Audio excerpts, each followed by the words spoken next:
Today we're going to be talking about metabolism and daily energy expenditure and why exercise, dedicated exercise, fitness classes, workouts really aren't all that important when it comes to weight loss. Stay tuned. You're listening to the Wellness Simplified podcast. Simple wellness tips to help you improve your life without turning it upside down. With your host, award-winning fitness instructor, nutrition coach, and wellness expert, Suzi Fevens. Welcome back. Today we're talking about metabolism and energy expenditure. And more specifically, we're talking about total daily energy expenditure. Whew, that was mouthful. Otherwise known as TDEE. It is something that in the fitness and nutrition world, and especially when it comes to weight loss and weight management, we talk about a lot. And it's not something that the average person talks about, knows about, thinks about. And it probably should be. So I thought we would talk about it today. Total daily energy expenditure is exactly what it sounds. What is the total amount of energy you are expending on any given day? Now, you know that every one of us is different. We have different heights, weights, activity levels, metabolic needs. So everybody's TDEE is going to be different. So how on earth do people who do nutrition coaching figure out how much to feed people? Well, in reality, a lot of quote-unquote nutrition coaches don't. They don't figure it out. They just have a few rules that they go by. So if you are a woman between this height and in this average weight, we just automatically give you this amount of food. Or even more basic, in some of these nutrition programs that you buy out of the box or get out of a book, they just give you a straight up, if you are a female, this is how much you should eat. If you are a male, this is how much you should eat. Case closed. And that is really doing a disservice and is really setting people up for failure and setting up people for having a lot of metabolic issues because every person is individual.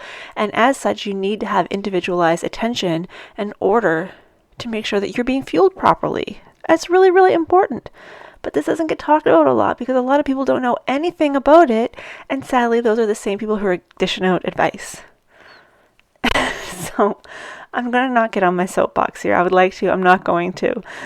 Maybe I'm going to get on it a little bit. If you are going to someone for weight loss advice and they are not getting a thorough snapshot of you as a person, your weight, your height, your activity level, what types of activity you do, how often do you do it, your average daily step count, if you have a tracker, what types of foods you eat, what your lifestyle looks like, how much you sleep, what your cycle is like if you're a woman of weight-bearing age, childbearing age. All of these things need to be considered, and a lot of times they aren't. So if you are on a program right now that just looked at your weight and your height and spit out some numbers for you, whether that spitting out was from a book or a computer or a person, I want you to maybe challenge that a little bit because, listen, as somebody who has spent the best part of a decade with burnout because she was doing too much, because that was my job, let me tell you, you don't want to have metabolic issues. And anyone who has dealt with metabolic issues, dealt with a lot of burnout, dealt with hormonal issues because of it, it's not fun. And I see so many people out there with the types of eating plans and diet plans that are setting them up for failure. And maybe short term, they're going to lose some weight, but long term, they're going to be in a hole and they're not going to know how to get out of it. So I want you to listen to this episode and take from it what you will. But we're going to educate you a little bit more on total daily energy expenditure and metabolism and the things that factor into that expenditure. So since we've already mentioned it, let's start off with metabolism, more specifically your resting metabolic rate. So the amount of energy your body uses up on any given day just to keep you alive. So just to keep your organs functioning while you were laying in bed, not moving, not eating, not really thinking, not doing anything the entire day, you're still going to burn a lot of calories. And your resting metabolic rate actually is about 50% of your total daily energy expenditure. It can be more than 50%, but 50 to 70% is your resting metabolic rate. So that's when we say things like, you know, women shouldn't eat less than X amount of calories. It's because that's how many calories your body requires to stay alive. And I just said X instead of giving you a number because, again, every single person is different and it's going to be based on your health status, your age, your weight, your height. So I'm not going to get any numbers in anybody's head, but I will tell you one thing. If your number is only 3 digits, it is way too low, okay? Your resting metabolic rate is higher than you probably think it is, okay? So right out of the gate, 50% of your total daily energy expenditure is just the energy your body requires to keep you alive without doing anything else, without any movement, without thinking, digesting, all of that stuff. So that's going to tie right into the next item. And that next item is the thermic effect of food or thermic effect of feeding. Depending on who you talk to, they will use that F as a different word, feeding or food. And we talked to that as TEF for short. The thermic effect of food is what I call it. And this is the amount of calories you use to digest your food. So back in the 80s, 90s, there was a lot of talk out there about foods that were free foods. And I think celery was one of them. Ones that it actually burned more calories to chew and digest the food than the food actually contained in it, right? So there's some of those foods out there. Lettuces are going to be a big part of that. Probably cucumber. I can't remember off the top of my head, but cucumber is largely water, right? So there are foods out there that by the time you factor in the amount of energy it takes to digest them, to chew them, all of that stuff, they've negated any caloric intake. That, of course, is why a lot of those types of foods are endless on diet plans, that you can eat as many of them as you want or as much as you want, because it's really not going to contribute to your overall caloric intake. It's going to be negated pretty easily. So the actual percentage of your daily energy expenditure, man, I couldn't think of the words, the total daily energy expenditure that comes from that feeding, digesting is about 10%. So about 10% of the total calories you burn in the run of a day comes from just digesting your food. And we don't think about that, do we? We think about, we eat the food, and then you think about actual movement, exercise that you do. But it's pretty costly. It's pretty costly energy-wise to digest food. Some foods are more costly than others. Protein actually uses more energy to be digested than carbs and fats. So somebody who's eating a high protein diet is going to have a higher thermal effect of food. And that is not a promotion for you to eat a super high protein diet. It is, however, a little bit of a promotion for you to eat the amount of protein your body requires to maintain your current muscle mass. Isn't it great that by eating the amount of protein your body requires to maintain muscle, that you're actually burning more overall calories than if you weren't eating that amount, because it costs more, quote unquote, costs more to digest protein. Now, I don't want to go off on 75 tangents here. However, your body requires a certain amount of protein in order to maintain muscle mass. If you do not consume that amount in protein, your body still needs it. It still needs those building blocks. So you know what it does? It takes it from your lean muscle that you already have. It takes some muscle and says, okay, I need protein. We didn't eat enough today. We didn't have enough protein. We didn't eat enough. So I'm going to take some out of this bicep or this hamstring or wherever.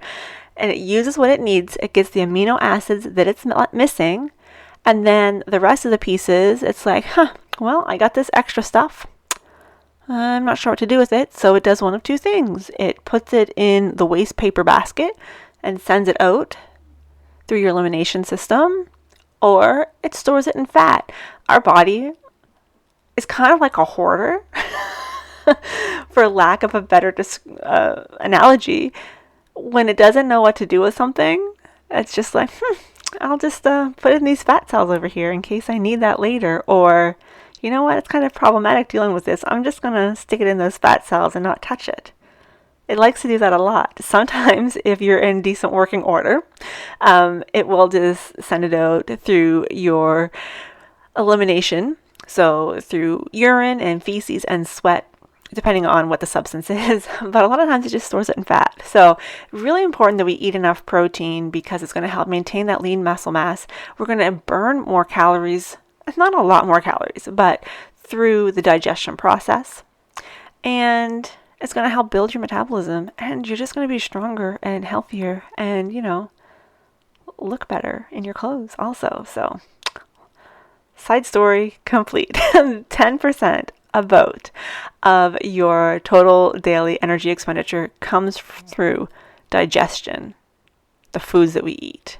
And protein costs more to digest than carbs and fat. So far we've talked about two things that factor into our total daily energy expenditure. We've had our resting metabolic rate, which is the amount of calories our body uses just to keep us alive, as well as the amount of calories it uses to process, to digest the food that we eat.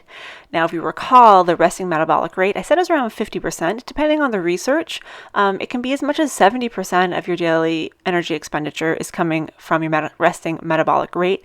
Of course, it depends on the person. Someone who is less active is probably going to have a higher percentage. And 10% is about the amount for the digestion, depending on the type of diet you eat. Obviously, if it's a really high carb diet, very low protein, that's probably going to be a little bit less. And if it's a high protein, low carb, a little bit more. But if you're eating what we consider a ideal ratio of carbs, fats, and proteins, it's going to be about 10%. And this is not my information. This is from people who are much smarter than me, who have done a lot more fancy work and studies.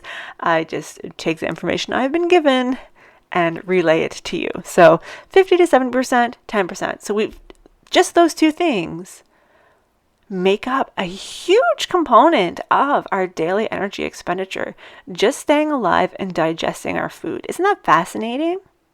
I think it's really fascinating. And then let's just add another level of this in here, because we've talked about resting metabolic rate. Let's talk about females of childbearing years, because your resting metabolic rate also changes depending where you are in your cycle, right? You're going to need to have more energy in the time leading up to and during your period. That's why we get those cravings, because we're getting ready to shed a lot of tissue, and that's not cheap either.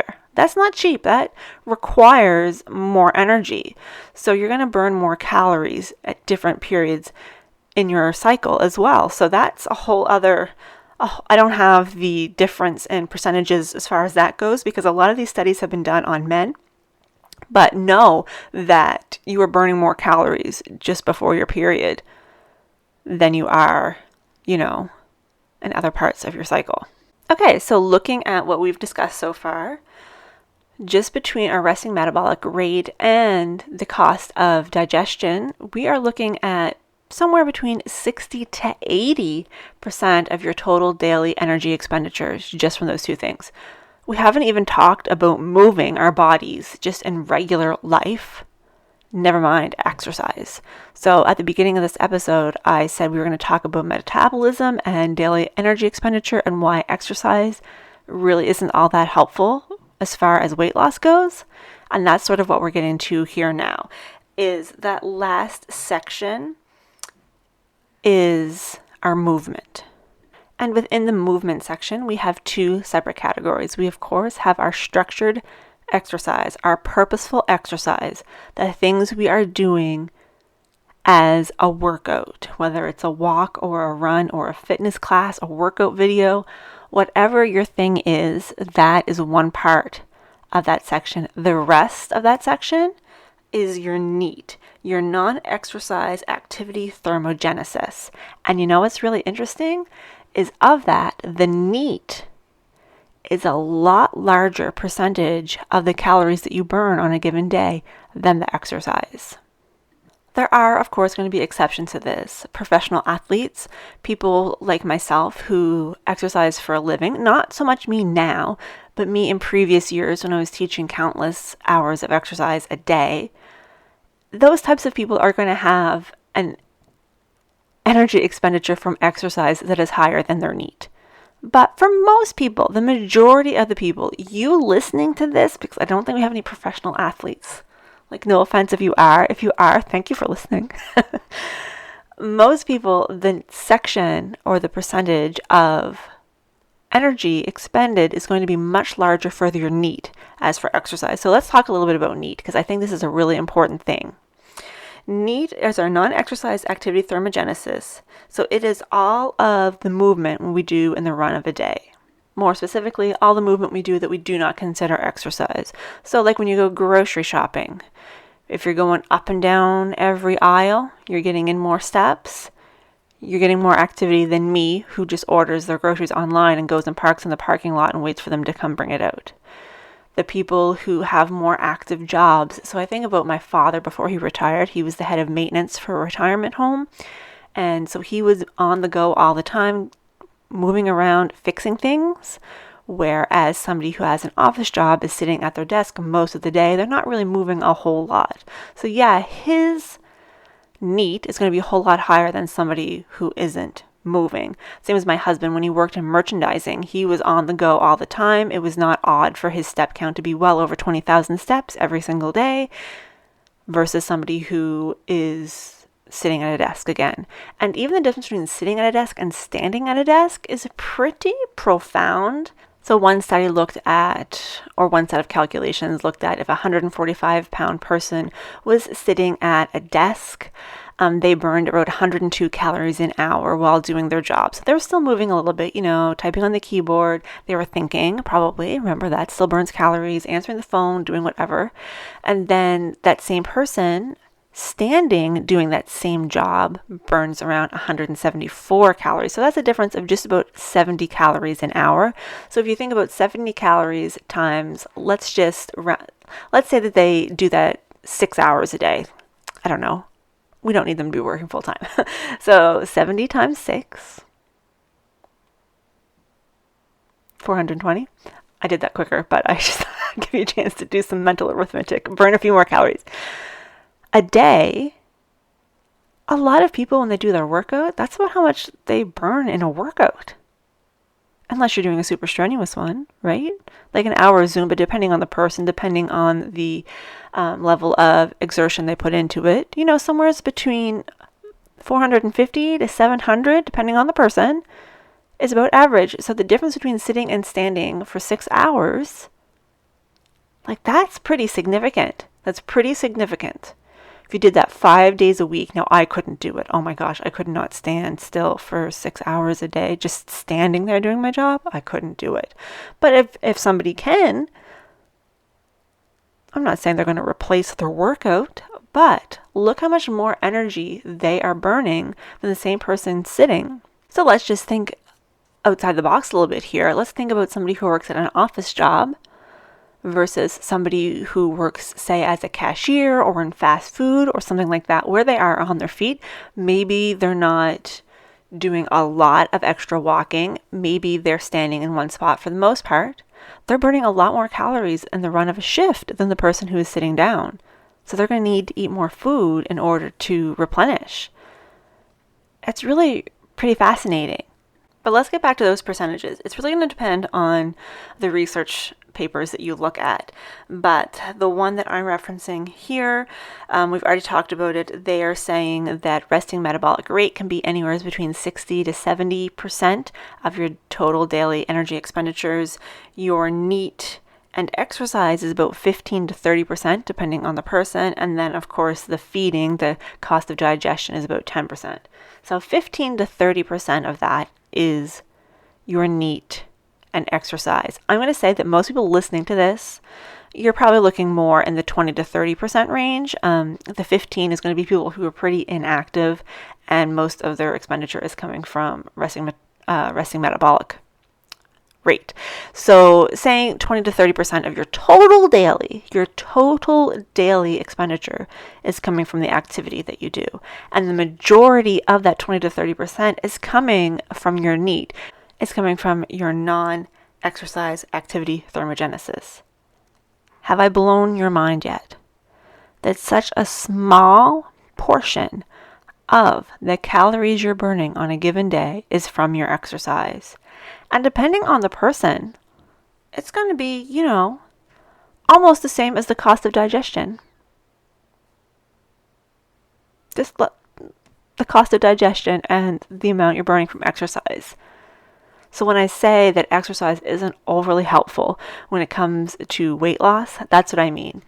Your NEAT especially is going to be so helpful. If you want to add in more things to your day, add more general movement, make more trips. Instead of bringing the groceries in one trip, make 4. Maybe add a walk around the block. That could consider exercise, but in general, you're just moving more. Things that you can do standing instead of sitting when possible, if that is okay for you. Some people will have to sit because they have some physical limitations. That's fine. But if you don't, maybe opt for standing more often than sitting when appropriate. So many little things that you can do that is going to make a bigger impact than adding one extra workout to your day. But outside of NEAT, the other thing that can really make a difference is your resting metabolic rate. And if we feed our metabolism properly, it will grow. It is just like a plant in the sun. You give it some water, you give it some sunshine, you give it some love, and it's going to grow bigger and bigger. Your resting metabolic rate is not set in stone. It fluctuates. It's very, very flexible. And despite what a lot of people think, the older we get, our metabolism does not break. It does not get slower on its own. The reason it gets slower is most people, as they get older, start moving less. So even if they are exercising the same amount as they were before, maybe it's just their NEAT has declined significantly compared to what they were doing. Maybe this is a great example. Okay, I got a little too excited there. Think of somebody who was working and then gets retired. They had the exact same workout routine pre-retirement as they do post-retirement. Pre-retirement, they worked at an office job all day. They didn't really get up and move around at all. After they retired, they started picking away at some projects that they wanted to. Maybe they took up gardening. Maybe they're doing some stuff in the house. I don't know. They're just moving around more. They're not exercising more, but they're moving around more. That person's probably going to lose weight if their eating habits have stayed the same. Conversely, somebody who had a really active job and then retires and stops doing that activity, but still does the same amount of exercise, structured exercise, they're probably going to gain weight if they haven't changed their caloric intake because their NEAT has dissipated so much. It's gone down so much. So you might be thinking, so what is the point of exercising then? Well, I hope you're not thinking that, because you should know that exercise is a whole lot more than a weight loss tool. It is a way of helping protect your future. Improved cardiovascular health, improved strength, flexibility, coordination, balance, agility, mental health, training your brain, neuroplasticity. So many things are made easier because of exercise, but it should not be your primary concern, or rather, weight loss shouldn't be your primary concern. I don't want you to go to a fitness class because you're trying to lose weight. I want you to go to a fitness class or workout or however your exercise is set up because you want to be healthier.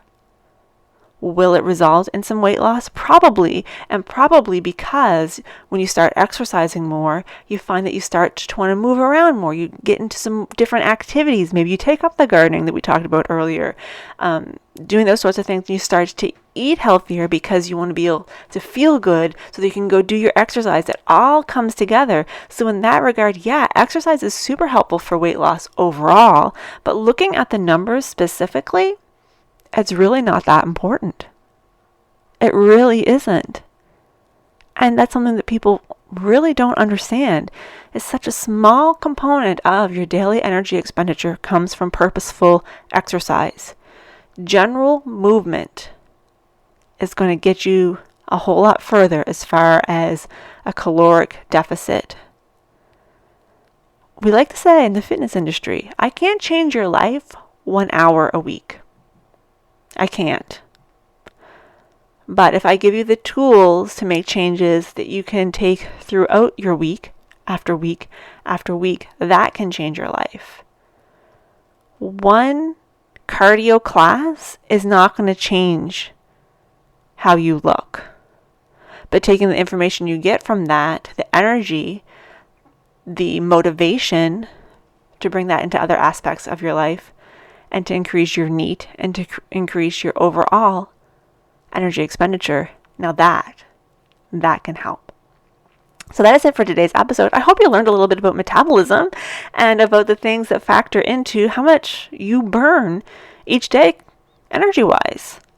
I would love to hear if this was new to you, if you already knew about all those things, if you're already a smarty pants. Either way, let me know. You can tag me on Instagram at Suzi Confesses. You can find me on Facebook, facebook.com/Confessions of a Fitness Instructor. You can, of course, email me, info@susifevens.ca, or find me on my virtual studio at welluniversity.ca. Thank you so much for listening. I hope you have a wonderful day, and I will talk to you soon.